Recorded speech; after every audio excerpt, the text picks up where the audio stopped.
একটা পর্যায়ে কারো বাড়ি ফেনী শোনার সাথে সাথেই মানুষ নক করতে থাকে যে ভাই কি অবস্থা কি অবস্থা। মানে 21শে আগস্ট রাতেই আমি এই অভিজ্ঞতার মধ্য দিয়ে যখন যেতে থাকলাম, তখন আমি চিন্তা করলাম যে আমি সকালে বাড়ি যাব। বারৈয়ারহাটে বাস থেকে নেমে করেরহাটের দিকে যাওয়ার পথে বারৈয়ারহাটেই শুনতে পেলাম যে মানে শুভপুর ব্রিজ, যেটি শুভপুর ব্রিজটি ভেঙে পড়েছে, সেখান দিয়ে কোনোভাবেই যাতায়াত করা যাচ্ছে না। অনেকেই বলছে, মুখে মুখে হয়ে গেছে যে শুভপুর ব্রিজ ভেঙে গেছে। ছোট আমাদপুর সব ডুবে গেছে, বাচ্চা কাচ্চা সব নিয়ে আমরা কিভাবে আসুন মা বাপ সব ইয়ে মানে দমদমার হারে আছে না, মরে গেছে কইতাম পারিনি। আমাদপুর আজ 2-3 দিন টানি আর বাড়ি গেছে। আল্লাহ গো, আমি বুঝার হাসপাতালে উত্তর মরি আনতে না কেন নিয়তির কাছে বারে পারে হেরে যায় মানুষ।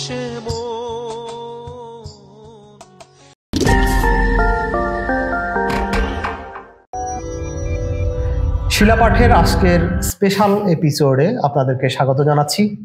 আপনারা জানেন আমরা ইতিহাস, ঐতিহ্য, পুরাকীর্তি এবং স্থাপত্য নিদর্শন নিয়ে কন্টেন্ট বানিয়ে থাকি। আজকের এপিসোডটি একটু ভিন্নধর্মী।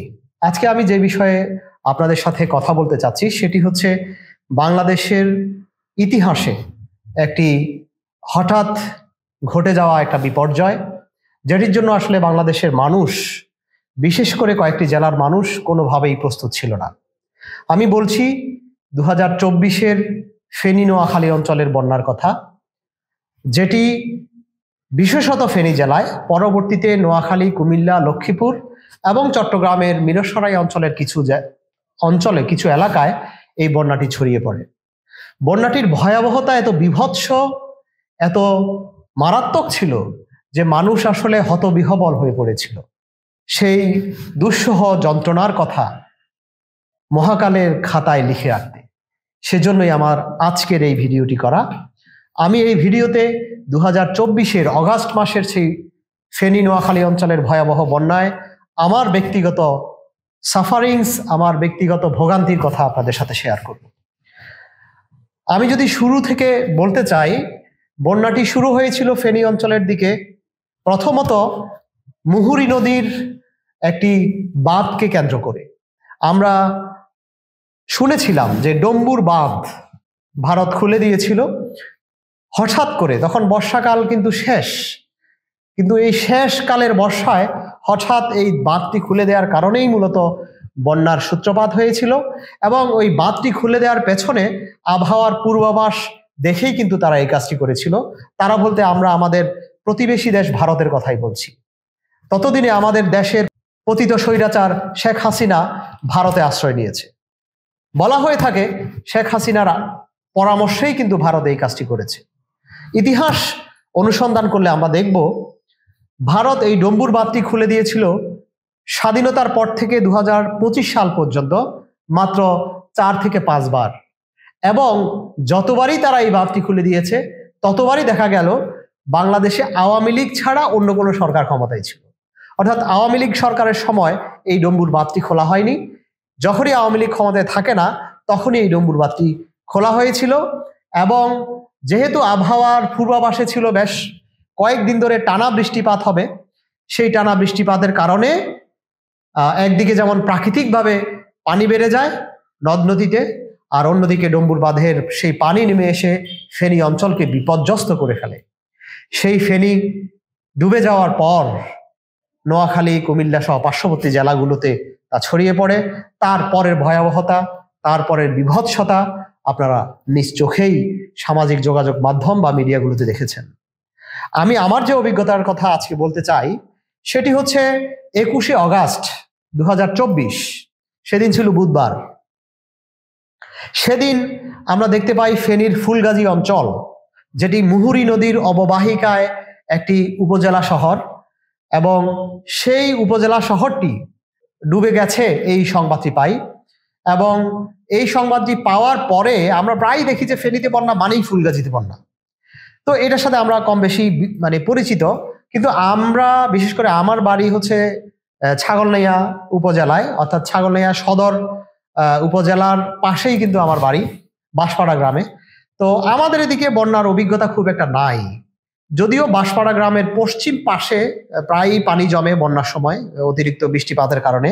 বিশেষত ছাগলনাইয়া বাজার পার হয়ে ফেনী অভিমুখে আপনি যদি মাইলের মাথা নামক জায়গায় যান, অর্থাৎ ছাগলনাইয়া থেকে 1 কিলোমিটারেরও কম, মাইলের মাথা পার হওয়ার পর থেকে পশ্চিম দিকে যে অঞ্চলটি শুরু হয়, সেখান থেকেই আমরা মূলত পানি দেখে থাকি। আমাদের শৈশবে আমরা এরকম দেখেছি।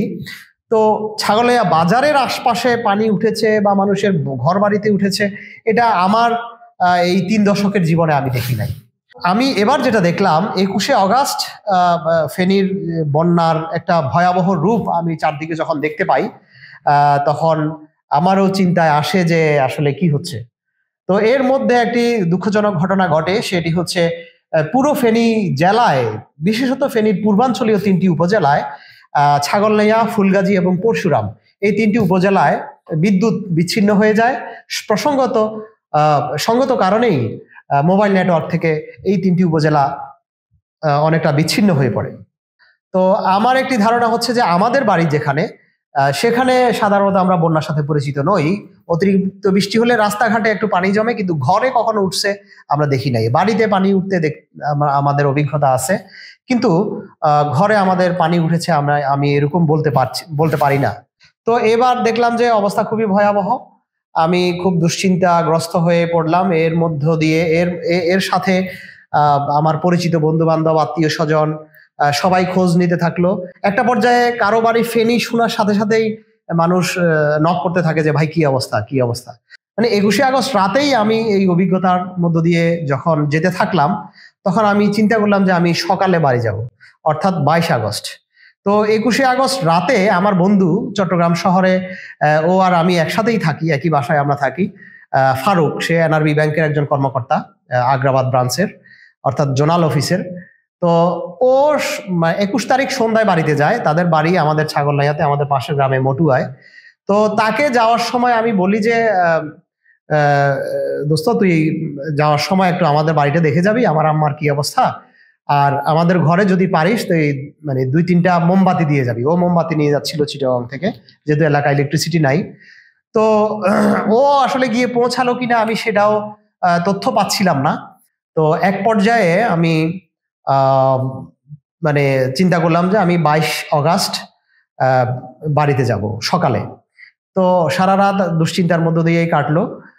খুব ভোরে ঘুম থেকে উঠলাম এবং ভোরেই দেখলাম যে সবাই ফোন করছে, খবর নিচ্ছে।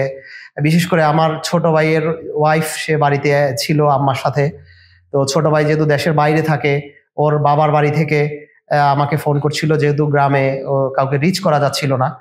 তো এক পর্যায়ে আমি সবাইকে আশ্বস্ত করি যে আমি একটু পরে এলাকায় যাব, কাউকে তো আসলে ফোনে পাচ্ছি না, আপনারা চিন্তা করবেন না। তো 22শে আগস্ট, সেদিন ছিল ভাদ্র মাসের 7 তারিখ, সকাল 8টায় আমি চিটাগংয়ের বাসা থেকে বের হই এবং আমি ফেনীর উদ্দেশ্যে যাত্রা করি।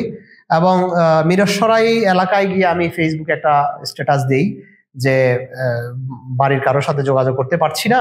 সেই পোস্টে মানে মানুষ মানে দেখলাম যে সবাই আমাকে মানে দোয়া করছে, মানে জানাতে বলছে কি অবস্থা। এবং একটু পরে আমি নেটওয়ার্ক থেকে বিচ্ছিন্ন হয়ে যাব, এটা আমি বলছিলাম। তো যা হোক, আমি গেলাম। তো মিরসরাই পার হয়ে বারৈয়ারহাট আমি নামলাম।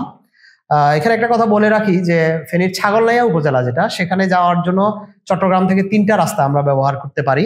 একটা হচ্ছে বারৈয়ারহাট নেমে করের হাট হয়ে আমরা শুভপুর হয়ে ছাগলনাইয়া পৌঁছাতে পারি, ঢাকা চট্টগ্রাম পুরাতন মহাসড়ক দিয়ে, যেটা অনেকটা ভারতীয় সীমান্তবর্তী এলাকা দিয়েই এই রাস্তাটা গিয়েছে। আরেকটা রাস্তা হচ্ছে মুহুরীগঞ্জ নেমে, মুহুরীগঞ্জ থেকে ছাগলনাইয়া একটা রোড আছে। আরেকটা হচ্ছে মহিপাল গিয়ে মহিপাল থেকে ফেনী হয়ে ছাগলনাইয়া যাওয়া। তো আমি যেহেতু ইতিহাস নিয়ে কাজ করি, আমি দেখলাম যে ইতিহাসের অভিজ্ঞতা থেকে আমি দেখলাম যে যেহেতু পূর্ব দিকে ভারত এবং ক্রমাগত দক্ষিণ পশ্চিমে ঢালু অঞ্চল, তো সেক্ষেত্রে পূর্ব দিকের রাস্তা যেটা, সেটা দিয়ে যাওয়াটাই বেটার মনে হলো আমার কাছে। আমি বারৈয়ারহাট দিয়ে শুভপুর রোড হয়ে ছাগলনাইয়া যাওয়ার চেষ্টা করলাম। তো বারৈয়ারহাটে বাস থেকে নেমে করের হাটের দিকে যাওয়ার পথে বারৈয়ারহাটেই শুনতে পেলাম যে মানে শুভপুর ব্রিজ যেটি, শুভপুর ব্রিজটি ভেঙে পড়েছে, সেখান দিয়ে কোনোভাবেই যাতায়াত করা যাচ্ছে না। অনেকেই বলছে, মুখে মুখে হয়ে গেছে যে শুভপুর ব্রিজ ভেঙে গেছে। তো শুভপুর ব্রিজ নিয়ে তো আমার একটি আলাদা কন্টেন্ট আছে, আপনারা অনেকে দেখেছেন। তো সেই বিখ্যাত শুভপুর ব্রিজ ভেঙে গেছে সবাই বলছে। তো আমি তো আসলে কান কথায় বা রিউমারে আমি আসলে বিশ্বাস খুঁজে পাচ্ছিলাম না। আমি বললাম যে না, কেমন মানে শুভপুর ব্রিজটা ভাঙলেও কেমন ভাঙছে সেটা আমি দেখবো, আর যদি ভেঙেও যায় সেখানে যদি নৌকায় কোনোভাবে পারাপারের সুযোগ থাকে বা কোনো একটা ওয়ে যদি থাকে আমি পার হব। তো আমি আসলে যেতেই চাচ্ছিলাম। তো আমি করেরহাট থেকে বারুইয়ারহাট থেকে করেরহাটের জন্য একটা সিএনজিতে উঠলাম। আমার সাথে আমার এক ছোট ভাই জাবেদ ছিল, সেও আমরা একই বাসায় থাকি চট্টগ্রামে, তার বাড়িও হচ্ছে যে ছাগলনাইয়ায়।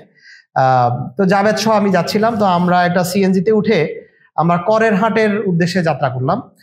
বারুইয়ারহাট থেকে করেরহাট যাওয়ার পথে আমরা দেখলাম যে সেনাবাহিনীর গাড়ি মাইকিং করছে যে মানুষকে নিরাপদ আশ্রয়ের উদ্দেশ্যে চলে আসার জন্য, বাড়িঘর ছেড়ে আশ্রয় কেন্দ্রে চলে আসার জন্য বলছে। কোথাও কোথাও পানি আছে 1 হাঁটু পরিমাণ, কোথাও বা তার চেয়ে একটু কম। এর মধ্য দিয়ে আমাদের সিএনজিটা করেরহাটে পৌঁছলো। করেরহাট থেকে ছাগলনাইয়া যাওয়ার জন্য আসলে আর কোনো যানবাহন আসলে পাওয়া যাচ্ছিল না। তো করেরহাটে যাওয়ার পরে আমার এক ছোট ভাই আমাকে ফোন করলো। সে সোনাগাজী সরকারি কলেজের প্রভাষক জহিরুল হক খালেদ। সে আমার খুবই প্রিয় একজন ছোট ভাই। সে আমার ফেসবুকে আমার স্ট্যাটাসটা দেখেই মূলত আমাকে কল করে এবং আমাকে বলে যে হানিফ ভাই আপনি এখন কোথায়? আমি বললাম যে আমি তো এখন করেরহাটে আছি, ছাগলনাইয়ার দিকে যাচ্ছি। বলে যে কি অবস্থা? আমি বলি যে পানি, আসলে যেতে পারবো কিনা জানি না। তো সে বললো যে আসলে হানিফ ভাই রিস্ক নেওয়ার দরকার নাই, আপনি যেতে পারবেন না, যেতে পারবেন না। আপনি একটা কাজ করেন, আপনি ফেনীতে চলে আসেন, বারুইয়ারহাট হয়ে আবার ফেনীতে চলে আসেন। হয়তো আপনি ফেনী থেকে কোনো নৌকায় বা সরকারি অনেক তখন ত্রাণের নৌকা বা বিভিন্ন বাহিনীর বিভিন্ন ফোর্সের নৌকা আসছিল, তখন আপনি হয়তো ফেনী থেকে যেতে পারবেন।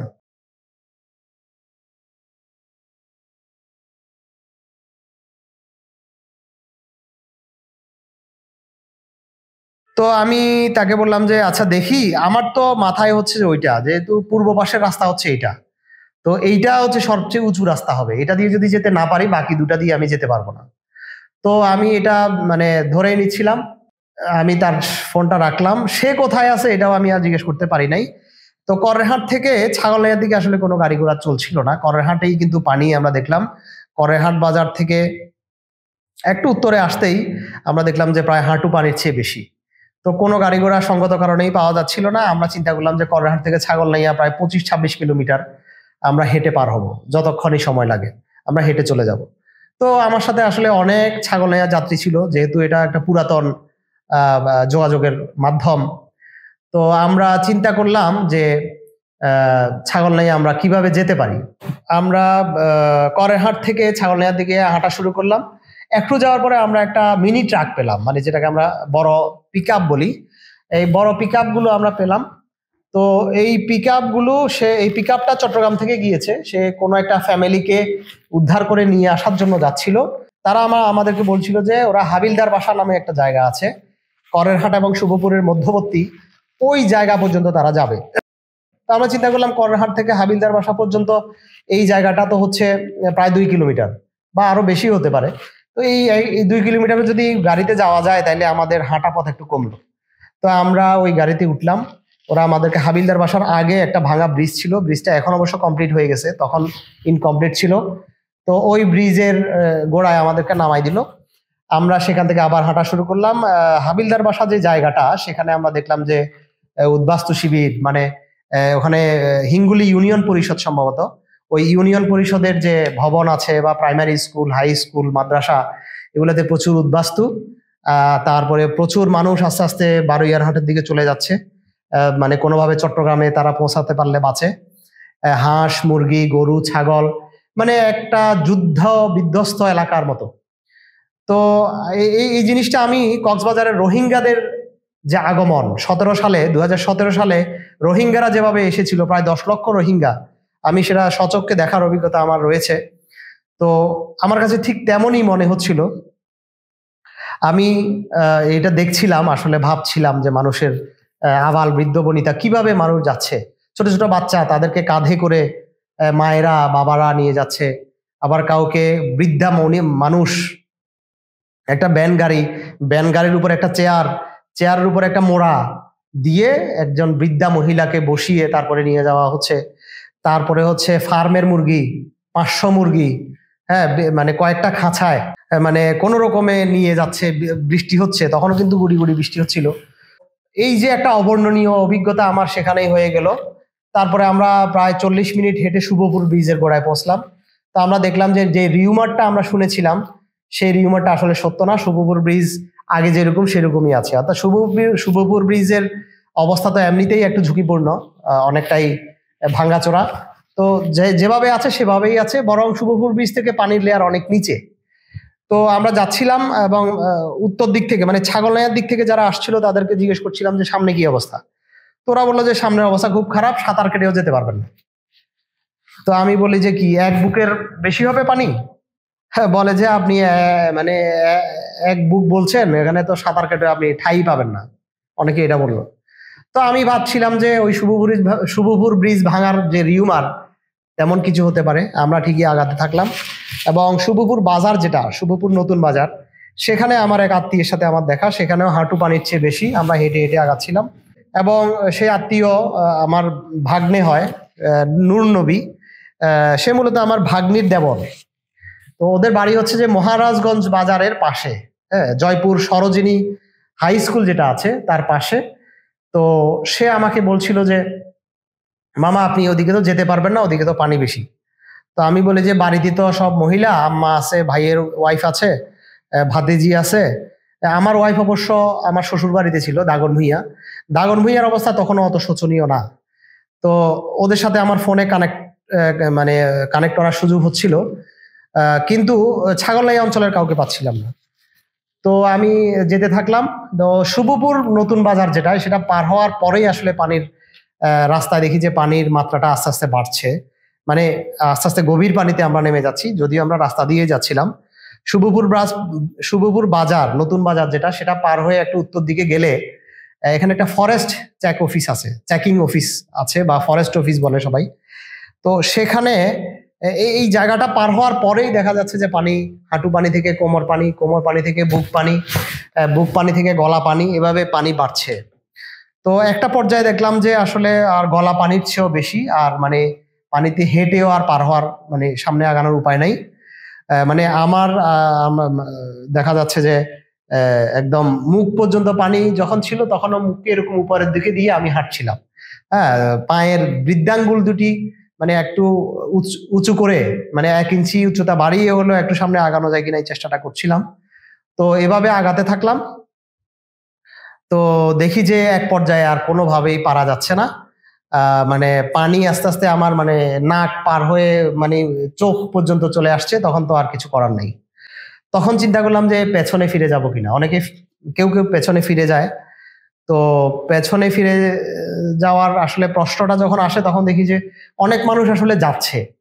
হ্যাঁ, যাকেই বলি যে বলে যে ভাই যত কষ্টই হোক যেতে হবে, কারণ বাড়িতে কোনো খোঁজ পাচ্ছি না, মা বাবার খোঁজ পাচ্ছি না, পরিবারের খোঁজ পাচ্ছি না। হ্যাঁ, যা হবে আমাদেরকে যেতে হবে। শত শত মানুষ কিন্তু ছাগলনাইয়ার দিকে যাচ্ছে তখন। তো আমরাও যাচ্ছি। তো এক পর্যায়ে আমি দেখলাম যে আমার পক্ষে আর যাওয়া সম্ভব না, এবং যতদূর চলে গেছি আবার পেছনে আসতে গেলে আরো 2 ঘন্টা লাগবে, এবং সেটাও অনেক কষ্ট হবে। তখন মানে উপায় না দেখে রাস্তার পাশে ছোট ছোট গাছ ছিল, সৌভাগ্য বলতে হবে। তো সেই ছোট ছোট গাছগুলো মানে আরেকটা মজার কথা বলি, সেটা হচ্ছে যে এই পানির এই অবস্থা হওয়ার একটু আগে 5-10 মিনিট আগে আমি আমার পাশে যে জাবেদ ছিল, জাবেদকে বললাম যে একটা ভিডিও তৈরি করতে, যে ও ক্যামেরা অন করবে আর আমি বলবো যে আমরা কোথায় আছি, কি অবস্থায় আছি। তো সে যথারীতি তার মোবাইলটা ছিল একটা পলিথিনের মধ্যে, একটা সাদা পলিথিনের মধ্যে। ওই পলিথিনের মধ্যেই সে মোবাইলটা অন করলো। বৃষ্টি হচ্ছিল আর আমি 2-3 মিনিটে একটা ভিডিও তৈরি করার চেষ্টা করলাম। তো যাই হোক, আমরা আগাতে থাকলাম এবং যখন দেখি যে আর মানে কোনোভাবেই পানি একদম নাক পর্যন্ত পানি হয়ে গেল, তখন আর সামনে আগাতে পারছি না। রাস্তায় গাছে উঠে গেলাম। গাছগুলো ছোট ছোট সাইজের ছিল, অর্থাৎ মানে হাতের নাগাল দিয়ে ঢালপালাগুলা ধরা যায়, তবে একটা মানুষ উঠে বসতে পারবে ঢালে, এই পরিমাণ মোটা গাছগুলো, খুব মোটাও না, আবার খুব ছোট গাছও না, পাতলাও না। তো এটা আসলে আল্লাহর একটা সহযোগিতা বলতে গেলে।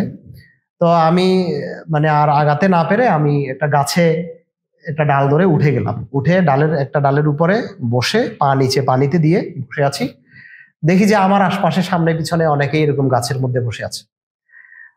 তো যাই হোক, এবং গাছের মধ্যে উঠে আরেক মানে অভিজ্ঞতা, যে বন্যা হলে যেটা হয় মানে বিভিন্ন জায়গা থেকে লাল লাল পিঁপড়াগুলো আসলে ভেসে চলে আসে, এবং যখনই তো তারা কোনো গাছ পায়, খড়কুটো পায়, সেখানে তারা জমাট বেঁধে থাকে।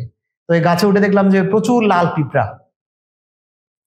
তো লাল পিঁপড়া আসলে মানে কামড়াচ্ছে, তখন আসলে এত কিছু অনুভব করার মতো মানসিক অবস্থা ছিল না।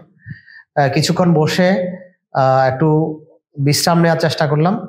আর একটা ব্যাপার হচ্ছে যে আমার সাথে আসলে ব্যাগ ছিল, এটা আমার জন্য একটা সমস্যা হয়ে গিয়েছিল। আমি এমনি খুব বেশি কিছু ব্যাগে ছিল না, ব্যাগে জাস্ট একটা টি শার্ট, একটা প্যান্ট, আর মোবাইল ফোন, চার্জার, এই বিষয়ে মানে ওয়ালেট, এই প্রয়োজনীয় জিনিসগুলো ছিল। তো ব্যাগটা মাথায় নিয়েই আসলে আমি আগাচ্ছিলাম। তো আমি মাথায় ব্যাগটা নিয়ে আগাতে থাকলাম এবং এক পর্যায়ে গাছে উঠে বসলাম। তো গাছে কিছুক্ষণ বসে 5-10 মিনিট রেস্ট করে আমি দেখলাম যে আমার পাশে আরেকটা লোক আছে, তার গায়ে কোনো জামা কাপড় নেই, মানে সে শার্ট প্যান্ট সবগুলো খুলে পানিতে ফেলে দিচ্ছে। আমি বলি যে কি ব্যাপার ভাই? বলে যে ভাই শার্ট প্যান্ট থাকলে এটা ভারী হয়ে যায়, সাঁতার কাটতে পারবো না, আমি মনে হয় মারাই যাবো। সেই লোকটা খুবই দেখলাম যে ট্রমাটাইজড হয়ে গেছে এবং সে মানে ভীত, মানে সে আসলে পারবে কিনা। এবং লোকটা একটু খাটো, 5 ফিট 2-3 ইঞ্চি হবে। আবার বলে রাখা ভালো, যাদের হাইট একটু আমার চেয়েও বেশি, 5 ফিট 8 ইঞ্চি বা 6 ফিট, এই মাপের যারা আছে তাদের মধ্যে মানে তারা কিন্তু হেঁটে চলে যেতে পারছে, অর্থাৎ পানিটা জাস্ট আমাদের 2-3 ইঞ্চির মধ্যেই ব্যবধানটা ঘটে দেয় আর কি। তো কেউ কেউ অবশ্য সাঁতার কেটে যাচ্ছে, যাদের ব্যাগ নাই হাতে বা কোনো জিনিসপত্র নাই। এখন আমার ব্যাগটা আমাকে প্রবলেমে ফেলে দেয়। আমার সাথে জাবেদ ছিল, জাবেদের হাইটও সম্ভবত আমার থেকে 2-3 ইঞ্চি বেশি, সেও আস্তে আস্তে চলে গেল, কিন্তু আমি গাছে উঠে বসে থাকলাম। তো গাছে দেখলাম যে আশপাশের অবস্থা আরো খারাপ। ওই যে লোকটা মানে শার্ট প্যান্ট সব খুলে পানিতে ছেড়ে দিচ্ছে, কারণ কথা হচ্ছে এই শার্ট প্যান্ট গুলাও তো অনেক পানি ধরে ফেলে, এগুলো না থাকলে সে হয়তো সাঁতার কেটে একটু সামনে যেতে পারবে। তো একটা পর্যায়ে আমি তাকে বললাম যে আপনি সব ফেলে দিচ্ছেন ঠিক আছে, কিন্তু শার্টটা ফেলিয়েন না। শার্টটা আমার সামনে দিয়ে ভেসে যাচ্ছিল পানিতে। আমি তাকে বললাম যে শার্টটা কোমরে বেঁধে ফেলেন, এটা হয়তো আপনি যখন পানি পার হয়ে শুকনো জায়গায় যাবেন তখন হয়তো এটাকে আপনার কাজে লাগতে পারে। আমার কথা শুনে সে শার্টটা কোমরের মধ্যে বাঁধলো। তারপরে আমরা কিছুক্ষণ গাছে বসে থাকলাম, গাছ থেকে আবার 5-10 মিনিট রেস্ট করে আবার নামলাম। আবার হয়তো 3-4-5 মিনিট যেতে পারছি, কিন্তু আসলে শরীর তখন আসলে নিস্তেজ হয়ে আসছিল, কারণ 4-5 কিলোমিটার হেঁটে আসছি, তার মধ্যে 1 কিলোমিটার মতো সাঁতার কাটা হয়ে গেছে। এক হাতে ব্যাগটা এরকম উঁচাই ধরি, আরেক হাতে সাঁতার কাটি। তো এইভাবে আসলে হচ্ছিল না আর কি। তো শরীর ব্যথা হয়ে যাচ্ছে। তো একটা পর্যায়ে আমি দেখলাম যে গাছ থেকে নেমে 5-7 মিনিট সাঁতার কাটছি, এরপরে আবার আমি পারছি না। পরে আমি আবার আরেকটা গাছে উঠে গেলাম। আল্লাহ শুক্রিয়া যে ওখানে গাছগুলো যদি মোটা মোটা গাছ হতো তাইলে উঠতে পারতাম না, আবার যদি বেশি চিকন হইতো তাইলে উঠতে পারতাম না। মানে আল্লাহকে কি পরিমাণ শুক্রিয়া আদায় করতে হয় আল্লাহর ওই বিপদের সময়টাতে, কিভাবে এই বিষয়গুলো মিলে যায় আমি আসলে বিশ্বাস করতে পারি না।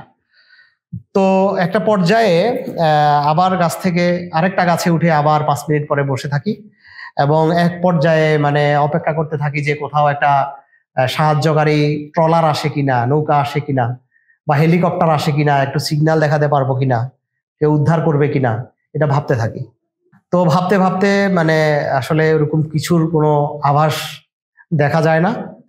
তো হঠাৎ করে দেখি যে ওখানে কিন্তু রাস্তায় পারাপার হচ্ছে, আমরা পারতেছি না ঠিক আছে, কিন্তু গ্রামের মানুষেরা যাদের হাতে কিছু নাই, একটা লুঙ্গি পরা, লুঙ্গি গোছ মেরে দিছে, মানে হাতে একটা, গায়ে একটা মানে স্যান্ডো গেঞ্জি, ওরা দিব্যি সাঁতার কেটে চলে যাচ্ছে। হ্যাঁ, আবার হয়তো গাছে উঠে একটু রেস্ট নিচ্ছে। মজার ব্যাপার, এক বুড়া লোক দেখলাম ওই গাছের উপরে উঠেও বিড়ি খাচ্ছে ওই সময়ও। তো সে কিভাবে কি করলো বুঝতে পারি না, মানে মিলাতে পারলাম না আর কি। তো আবার দ্বিতীয়বার গাছে উঠে আবার বসে আছি। তো মানে এমন সময়ে হঠাৎ করে দেখি যে দুইটা ছেলে, মানে 19-20 বছর বা 25 বছর হাইয়েস্ট বয়স হবে এদের, 20 থেকে 25 বছরের মধ্যে। তো ওরা একটা কলা গাছ, কলা গাছের ভেলা কিন্তু বন্যায় খুব উপকারী, এটা আমরা সবাই জানি। একটা কলা গাছ তারা মানে দুইজনে দুই দিক থেকে ধরে ভেসে ভেসে যাচ্ছে। এক হাত দিয়ে সাঁতার কাটতেছে আর এক হাত দিয়ে কলা গাছটা ধর। তো আমি গাছ থেকে তাদেরকে বললাম যে ভাই আপনারা কই যাবেন? বলতেছে আমাদের বাড়ির সামনে। তো কই গেছিলেন? বলে যে আমাদের এক আত্মীয়কে দেখতে গেছিলাম। তো আমি বললাম যে ভাই আমাকে একটু হেল্প করেন, আমি তো ওই ব্যাগটার কারণে বিপদে পড়ে গেছি, আপনারা আমাকে একটু সহযোগিতা করেন, আমার ব্যাগটা আপনাদেরকে দিচ্ছি, আপনারা কলা গাছের উপরে আমার ব্যাগটা বসাই দেন। হ্যাঁ, ব্যাগটা যদি চলে যায় তাইলে আমি সাঁতার কেটে যে আগাইতে পারবো, অসুবিধা হবে না। তো ওরা অনেক একটু চিন্তা করলো, চিন্তা করে কেন যেন জানি না মানে তারা রাজি হলো।